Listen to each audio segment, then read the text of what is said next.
Overall, it's been a good week for crypto. We've seen a lot of altcoins just pop off the charts, and some that have surprised us all. Top gainers this past week has been Conflux, Cocos, Alchemy Pay, WeMix, Stacks, Floki, Dodo, Caitlin, Filecoin, and Neo. Top losers this last week have been Baby Doge Coin, Looks Rare, Blocks, Onyx Coin, Artificial Liquid Intelligence, Evmos, Tsuka, Ribbon Binance, and Credit Coin. And the top 10 most mentioned cryptocurrencies on Twitter this past hour have been Fetch AI, Multiverse X, Aptos, Bitcoin, Aleph Zero, Conflux, Polygon, Blur, and Avalanche. And guys, the markets are being a hard read right now this early into the week. Our biggest culprit being the dollar itself, making a comeback from the low that it made just recently, all the way back up here to this trend line again, retesting it. And there's some conflicting signs as to whether it's going to break through and go up and drive crypto down, or if we're going to finally get another rejection here and start coming down and crypto is going to pop.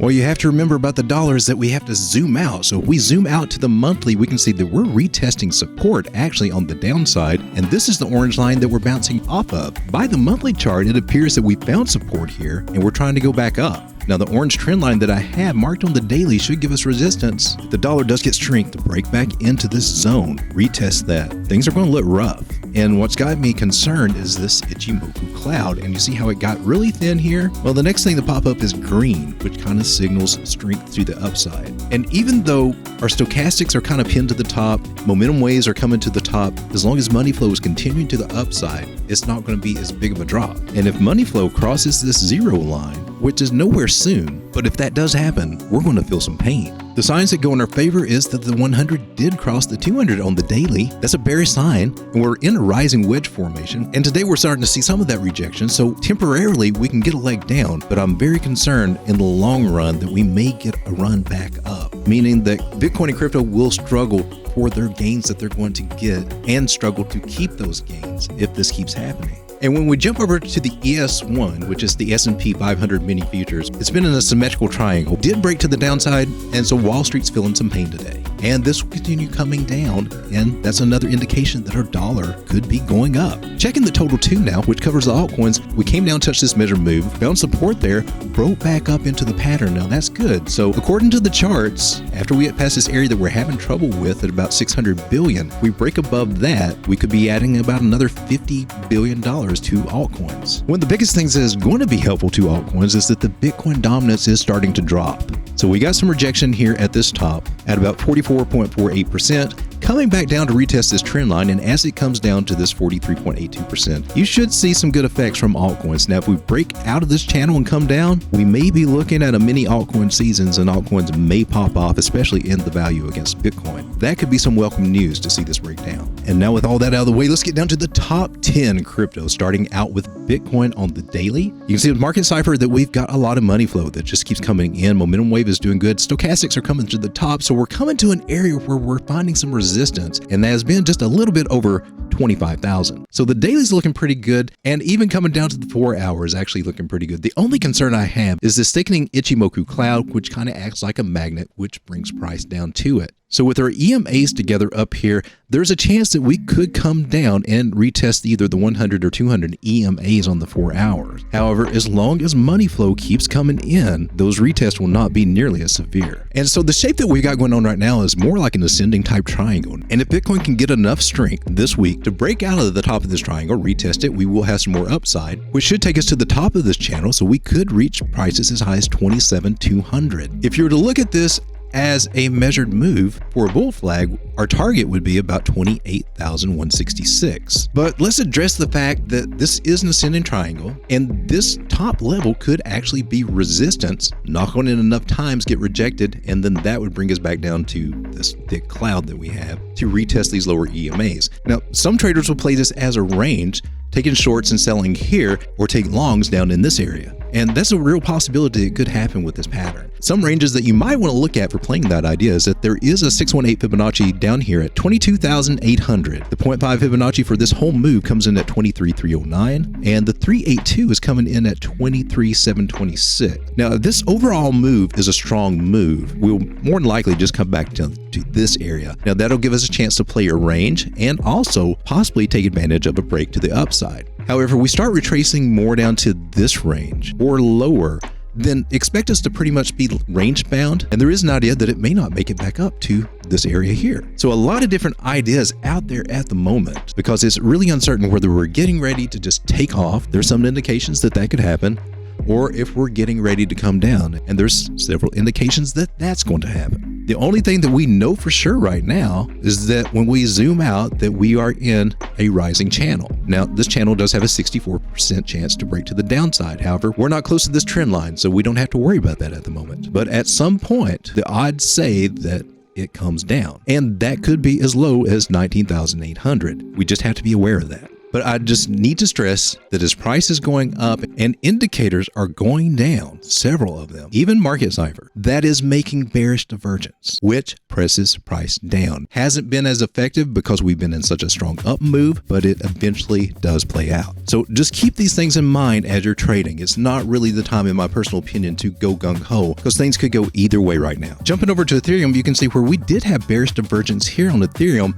And look what happened. It took it a while to play out, but when it did, it kicked in and kicked us back down to the bottom of this channel. Now, currently, we're in the same situation as Bitcoin is, kind of iffy. When you look at this on the daily and draw your lines, it does put us into a bearish pattern, which should break to the downside, but there should be some support here about 1665. Now, if that's lost, expect to move down to this area about 1601, which could put us in danger for dropping to these lower areas, maybe as far down as 1561 or down to 1484. But indicators are starting to get a little bit tired on Ethereum for the dailies. It's going to take a very big strong move to get us up to this area of about 1838. And it's just not showing up on our indicators yet. Money flow is trickling down just a little bit. VWAP is starting to come down. Those are just some things to be cautious about. Moving on to BNB, the bearish divergence also got us there last week, came down, found support just like Ethereum. Moving to the upside, same situation. As long as we can hold the 618 Fibonacci level about $310, we should be good. Breaking that could bring us down to these lower levels. Could be seeing as low as 295, 286, 274 should we lose support of this wide trend line. Otherwise, we're heading back up to our measured move target, which is $341. It does appear that we're trying to do some sort of head and shoulders type situation. Now, if it completes a neckline and price can come back up here to about 325 and complete this pattern, we should have a very good shot at reaching the top of this trend line around $356, maybe even make our target of 362. But at the moment, it looks like it wants to cool off and kind of test this area of about 310, so keep your eyes on that. Moving on to XRP, we got a bullish breakout of, technically it's a falling megaphone pattern. Should bring us up to this 42 cents area. We've also just reclaimed the 200 EMA on the 4-hour. So short-term price is looking pretty good for XRP. Could be seeing targets as high as 43 cents. If we can make it past that, next target would be 46 cents. Just checking quickly on the daily just to see what our indicators look like there. We see that we had some bullish divergence that gave us the kick to the upside. Daily looks fairly well. Seems that money flow is starting to come into XRP. Stochastic still has room to go. It may struggle a little bit to make these higher targets. At the moment, it looks pretty good. I would like to see it hold above this 200 EMA. It seems that it has already done its retest on the top of this trend line. We should be good to go for XRP. Do be aware though, this candle is not fully closed, but we do have rising price and falling volume. Now that could be us coming back to retest some of these lower areas of 39 cents. Really would like to see us keep this support at 39.86 through there. Now Cardano's doing some tricky stuff too. We followed this channel, came down to our measured move, hit that target, came back up, got rejected off that channel. So chances are more than likely with Cardano, we're going to retest this 200 EMA somewhere around 38 cents. And if we cannot hold that, we're definitely looking to come back and retest this 35 cent area. However, we could get a bounce there, come back up to about 41 cents and just kind of ride the top of this trend line. But eventually, unless there's a really strong move to break us to the upside, more than likely we're going to get rejected off that trend line and come back down to retest either an area of support. And if we hold that, we got a chance to keep moving up. But if not, we're coming back down again. There's a chance for Cardano to be slow and steady just to make some upside gains up to about 44 cents. We will see a correction out of this before long though. Now, OKB is just as strong as ever. It had me wondering when it started breaking this trend line here, but then it made a comeback, hit our measured move at 53.81, and it also hit our higher target at 57.20. The most bullish thing that I can say about this right now is that we have broken to the upside of a bearish pattern, which usually signals parabolic movement. So I'm looking for OKB to just take off again to reach these higher levels. Next target's in line, $69.35, $74.38, and our major target that we're looking to accomplish, just like we just accomplished this one here, $83.71. We are still in a very strong parabolic move. This coin is slowly but surely doing some damage. Now, Matic has also been on fire, and it's broken to the upside of a very bearish pattern too, right? We had a bearish megaphone there. You could draw it this way and see it as a rising channel, also bearish, but we broke to the upside, just like OKB. I'm expecting more upside from Matic. Unless we break down past 145, back into this original pattern for some more downside, Matic's getting ready to do something big. Now, the daily is giving us some sell signals here, but money flow is still coming in. So whatever pullback that we get here will probably not be that severe. We may just ride this trend line for a little bit, or maybe wick back into here, but as long as we don't close a daily candle below this line, and you can probably see this on a shorter time frame, Matic is basically just flagging out, getting ready for a very big move. Now, I'll take a measured move from this as a bull flag, which would take us up to $1.90. Pulling up a Fibonacci extension there. So I also want to add a few more Fibonacci targets to this. $1.83, $2.11, $2.18, and our ultimate target here at $2.25 as possible targets for Matic over the next week to 2 weeks. Doge Coin is doing pretty good. We had this double bottom situation here. We came up to a measured move from that, came back down to retest this area here. And now Doge is just flagging out here, holding the support of the 200 EMA on the 4-hour, which is very good. Now, indicators are a little bit iffy right now, but from everything that I can see, we're getting ready to move up. And that would bring us to this target right here of 9.8 cents, ultimately up to 10.2 cents, and to our target of 10.5 cents. Now, there's a possibility we could get a pullback down here to 8.5 cents, retest this parabolic trend line, but everything looks pretty good. Now, if you remember, Dogecoin is in a very nicely shaped rounding bottom, and on these higher time frames, it has plenty of room to run. And it was just back in October that we reached 15, almost 16 cents out of Doge. It can do it again, just as quickly as it did back here. Now, Solana has finally made a breakout attempt at this huge falling wedge that has been in forever. It's not official until we get this candle closed, another candle open above it, so that won't be apparent until tomorrow. And let me move this trend line, but if you can look right here, we're just right now over the 200 daily EMA. We have this big green Ichimoku cloud here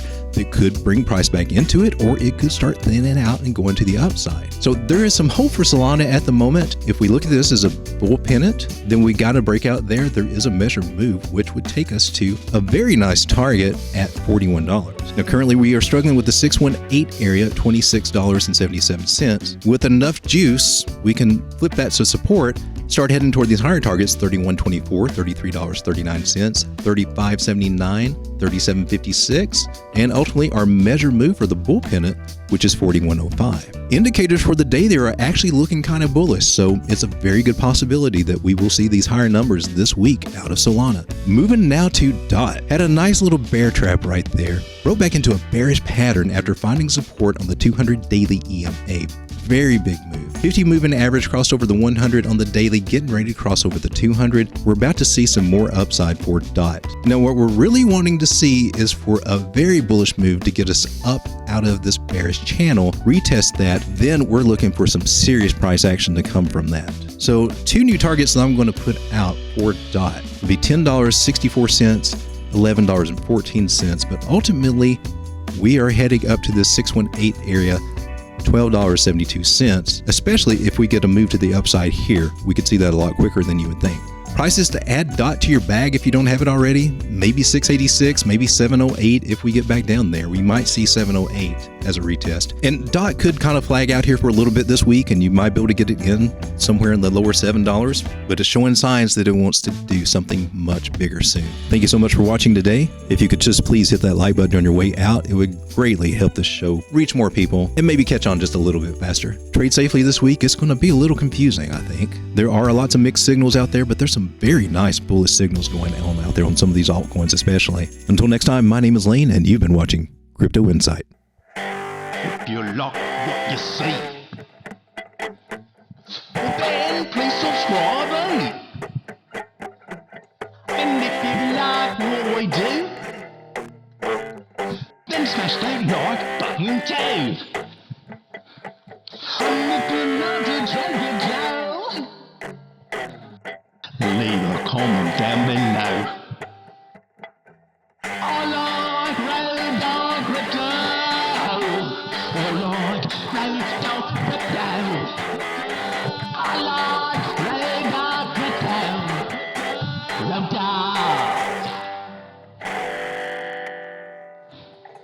Crypto.